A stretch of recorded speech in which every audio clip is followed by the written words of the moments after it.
Hey, I have been doing a lot of deep thinking lately, and it's just kind of making me exhausted. I have been trying to, I guess basically, my motto these days is level up. That means get rid of all these weak elements in myself. I mean, it's gonna take a while. There's no possible way I can get rid of all of them and all at once.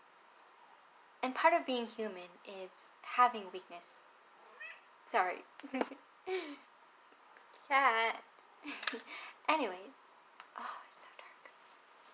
Part of being human is having weakness. And I acknowledge that.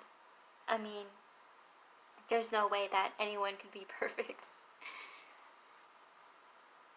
Um, for instance, like, for instance, I want to improve my communication skills and the way I communicate.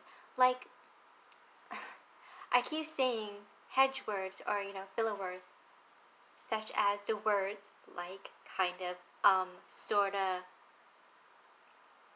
you know, those kind of words. And those, I mean, everyone says them in some capacity or another, but I guess the image I want to get across to people is someone who's not weak and submissive and docile. Because there's a difference between, being an introvert and being shy. One doesn't necessarily equate with another, because there are plenty of introverts who are not shy, and there are plenty of extroverts who are shy. I'm an introvert and I am shy. Shyness is social anxiety, which I have. being, being fearful of being judged, fear of looking stupid, not wanting to assert myself. I'm shy, and I want to get over that because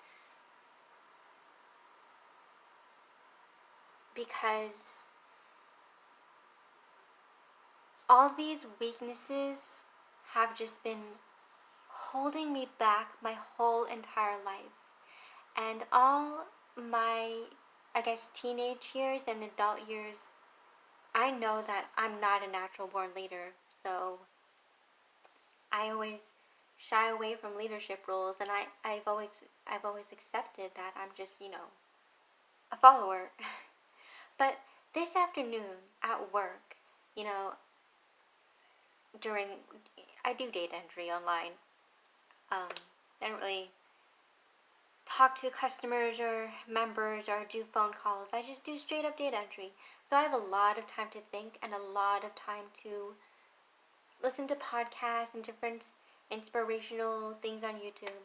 And for the first time, I looked up and I've actually considered what it means to be a leader, how to be a leader, what skills does it take to be a leader.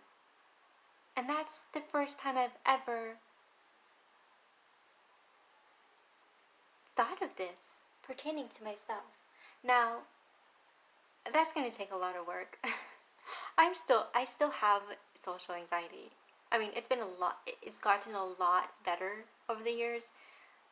For instance, when I was 20 or 22 versus 30 being my age now, 32, it's gotten so much better. What was I saying? But anyways, first I need to lay the foundation because I can't do everything at once. I can't take over the world by myself all at once. So, how do I be the leader of myself? How do I be an alpha female of myself?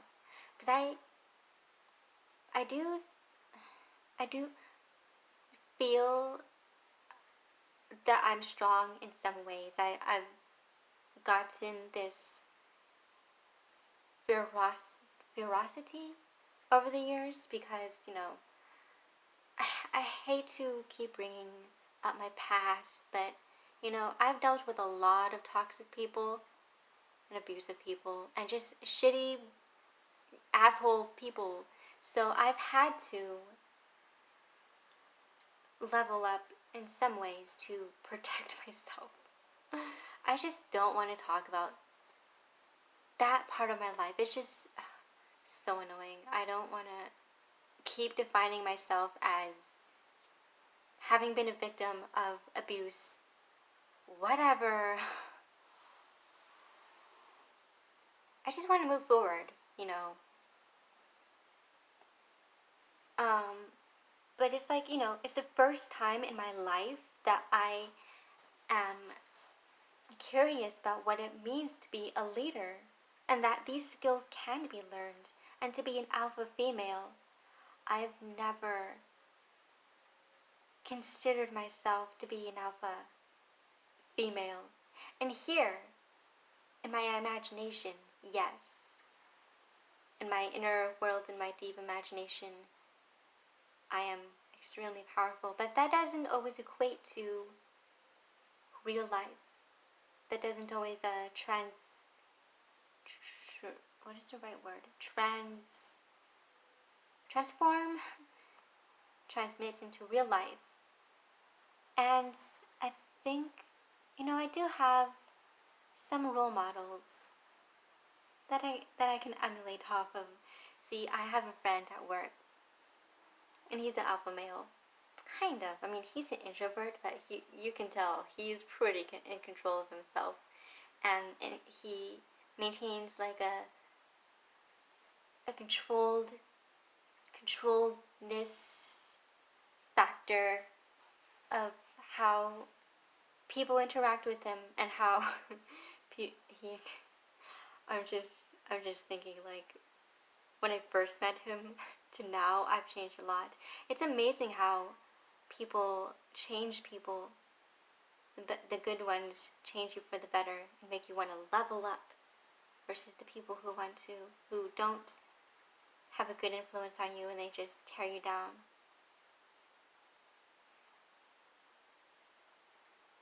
And I have been saying this for like 2 years now, I think. I really want a promotion. And I keep getting overlooked. And I feel invisible.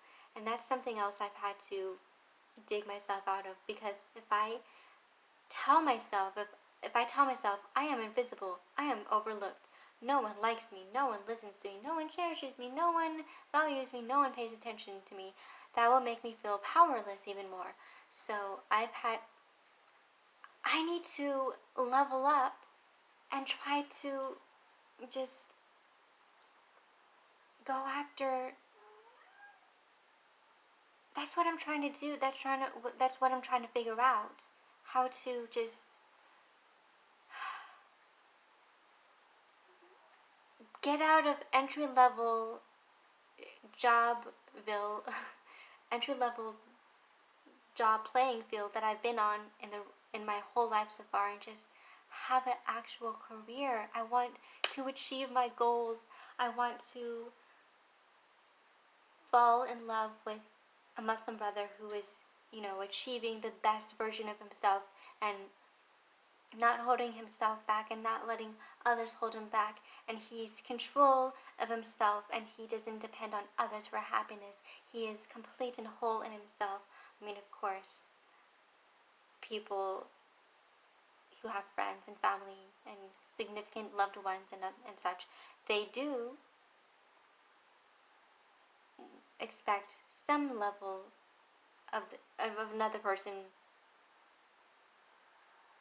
happiness from another person. But I am whole, and I expect another person who I fall in love with to be whole.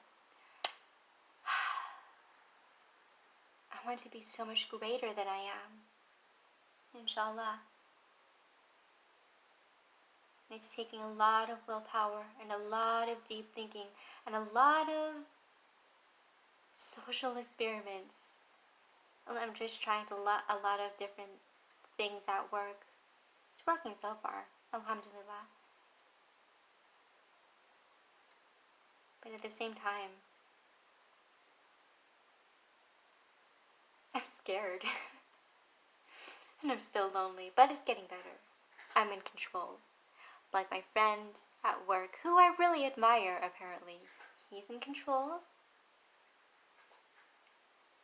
and I am in control. Yes. So, lots of things to improve on.